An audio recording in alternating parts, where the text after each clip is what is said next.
Here's a contradiction that shouldn't work. The Silk Road thrived because no single power controlled it. Trade flowed precisely because it was decentralized, passed hand to hand across dozens of cultures.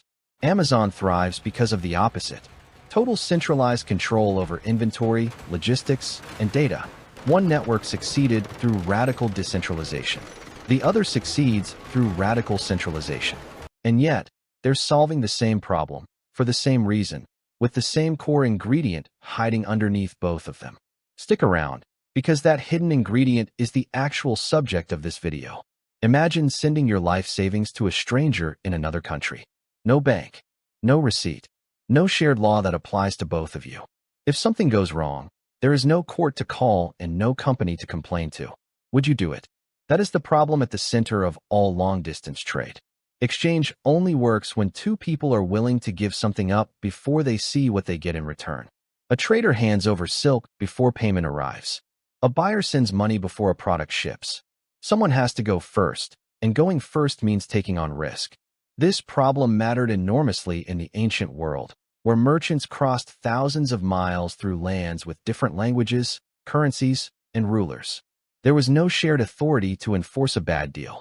A cheated trader had almost no way to get justice. The same problem exists today, just in a different shape. A buyer clicks purchase on a product shipped from a seller they have never met, made in a factory they will never see, delivered by a driver they do not know. In both cases, the obstacle is the same. Trade cannot scale without trust, and trust does not exist naturally between strangers. It has to be built. The Silk Road is often pictured as a single road stretching from China to the Mediterranean. It was not. It was a shifting web of routes, roughly 4,000 miles long, connecting dozens of cultures, languages, and empires. And here is the detail that makes the trust problem so much harder. Almost no merchant ever traveled the whole distance. Goods moved in short relays, passing from trader to trader, region to region, over months or years, until silk from China eventually reached a market in Rome. That structure created a real question. If no single person carried goods from one end to the other, how could anyone trust that the chain would hold? Part of the answer was physical. Along the major routes, merchants relied on caravanserais, roadside inns spaced roughly a day's journey apart. These were more than places to sleep. They gave traveling merchants shelter, security for their goods, and a place to do business under some form of local oversight. Historians studying Silk Road infrastructure note that caravanserais reduced the risk of theft and gave traders a predictable, monitored environment to exchange goods, even far from home. The other part of the answer was social. Many merchant communities that operated across the Silk Road, including Sogdian traders in Central Asia, functioned through tightly connected networks built on shared ethnicity, religion, or family ties. These networks meant a merchant's reputation traveled with him. If he cheated a trading partner in one city, word could reach partners in the next city before he did. That risk of reputational damage acted as a form of enforcement, even without formal law. Economic historian Avner Greif's research on medieval Maghrebi traders, operating in a similar long-distance trade environment, describes a related mechanism. Merchants informally agreed to stop doing business with anyone known to have cheated a member of their trading network. No government enforced this. The community enforced it simply by withdrawing future opportunities from dishonest traders. Together, these mechanisms solved the trust problem without a central authority. Trust was not placed in any single person or institution. It was distributed across a network of relationships, physical checkpoints, and reputational consequences, each one lowering the risk for the next transaction down the line. The Silk Road did not eliminate risk. It broke a nearly impossible 4,000-mile trust problem into a series of smaller, manageable ones, each secured by people who had a direct incentive to behave honestly with their immediate neighbors in the chain. Amazon started as an online bookstore in 1995, but the deeper challenge it eventually had to solve was not about books. It was about distance. Unlike a physical store, where a buyer can inspect a product before paying, Amazon asks customers to pay first and trust that a stranger, often thousands of miles away, will deliver exactly what was promised. Amazon's answer to this problem was not a network of independent relationships built over years, the way Silk Road trust networks were. It was a centralized system, engineered and controlled by a single company. The most visible piece of that system is the customer review. When Amazon lets buyers rate and review products and label those reviews as verified purchases, it creates a public, searchable reputation record for sellers and products. This mirrors what reputation did in Silk Road trading networks, but at a scale no ancient network could reach. Instead of word passing merchant to merchant, a seller's reputation is visible instantly to millions of buyers at once. Amazon backs this with formal guarantees.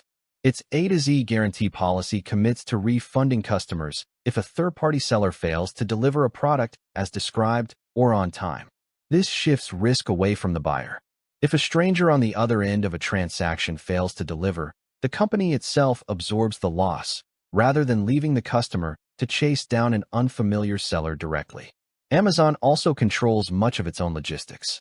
Through its fulfillment network, the company operates its own warehouses and delivery infrastructure for a large share of orders, rather than relying entirely on outside carriers or unaffiliated intermediaries.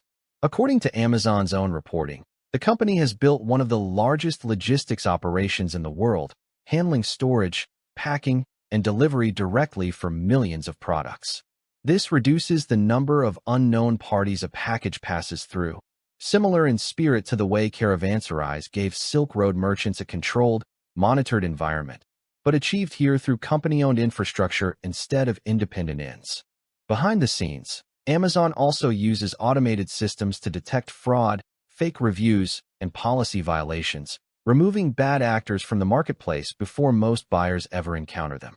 The core strategy is different from the Silk Road's, even though the underlying goal is the same. Where Silk Road trust was distributed across independent merchants and communities, Amazon concentrates trust in one institution.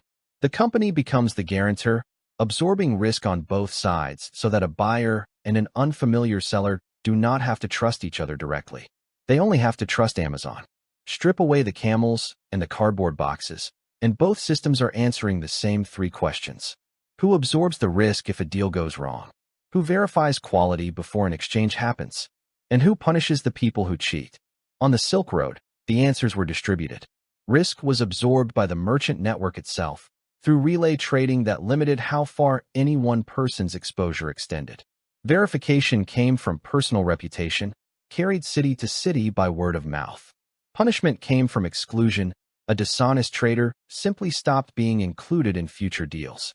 At Amazon, the answers are centralized. Risk is absorbed largely by the company, through refund guarantees. Verification comes from a public review system, visible instantly to anyone.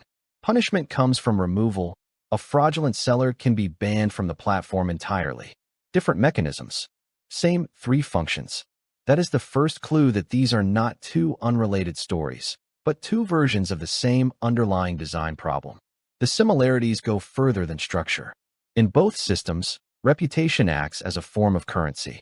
Asadian merchants standing with trading partners determined whether future deals came his way, in much the same way a seller's star rating on Amazon determines whether customers choose them over a competitor. In both systems, repeated interaction is what makes honesty the rational choice. A merchant who expects to trade again next season has a reason to deal fairly today. A seller who depends on repeat customers and platform standing has the same incentive, just enforced by an algorithm instead of a caravan route. But the differences are just as important, and they should not be smoothed over. The Silk Road had no single point of control.